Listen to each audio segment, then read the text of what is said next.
Back here on our pregame show, Jacob Wilkins with Tyler Stuart. Stu, thanks for the time. Hey, thanks for having me. Yeah, of course, take me through, you give up that single to Roden, and then you strike out the next 6. How did you go from one extreme to the other? Yeah, I think he just ambushed first pitch fastball, and then after that I kind of was able to settle in and pitch just normal, I guess. Like I was expecting them to kind of ambush early on. So I got myself in pretty good counts to where I could kind of pitch how I wanted to and sequence how I wanted to.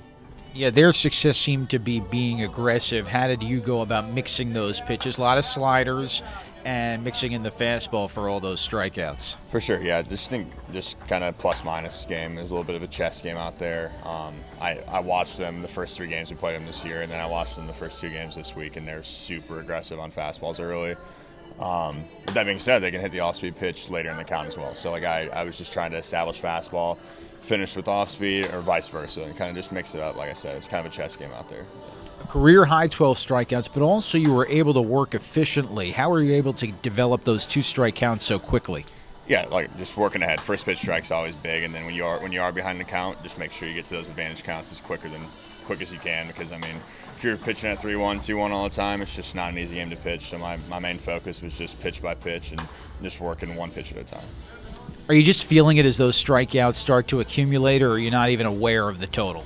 I knew I had a good amount of strikeouts, but I just felt way more in just control. I could kind of pinpoint, especially with my slider, I could kind of pinpoint exactly where I wanted. If I wanted for a strike, I could throw it there. If I wanted off the plate, I could throw it there. So I think just being able to kind of manipulate that pitch and then throw the fastball just kind of had a little more ease with the fastball for myself. Some guys, they say, I have a great bullpen session and it doesn't correlate on the mound, and vice versa. How did the bullpen session match up with how you pitched? It was funny. I was telling the guys after the game, I think that was the worst warm-up bullpen I've ever had in my entire life. And it's funny how it works like that. But, yeah, no, I think it was probably the worst bullpen warm-up I've ever had in my life. It was crazy, yeah. And then it switched. Yeah, that's how it goes. Yeah, it's baseball. It's crazy. Bases loaded in the 3rd. Miller handled it the night before. You're able to get that double play, which to me seems like a pretty good exchange.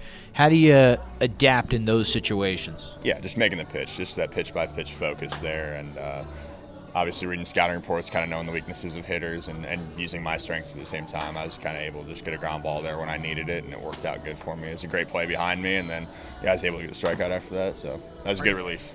Are you pitching to contact there? Tough to say in the moment, not sure.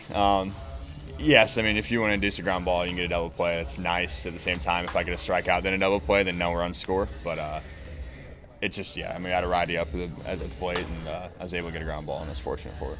How do you build? I mean, your first 2 starts were good, but this one took it to another level. How do you build on this for the season to come?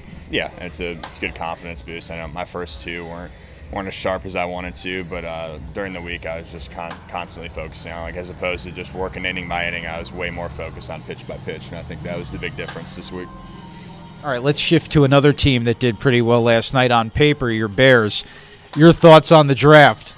Yeah, I think they nailed the draft. I'm super excited about the 2 guys they got and the pieces they have to work with. Yeah, I'm super excited about this season. I'm a diehard Bears fan, always have been, so I'm excited to kind of turn the page here and get it going. Do you trust the brain trust? You know, I mean, very shrewd trade last year. Now you have Caleb. Justin Fields wasn't bad. Yeah, I think Caleb's the guy. Fields is great. Love that guy too. But I'm just excited to see what he can do in his rookie year and the years to come.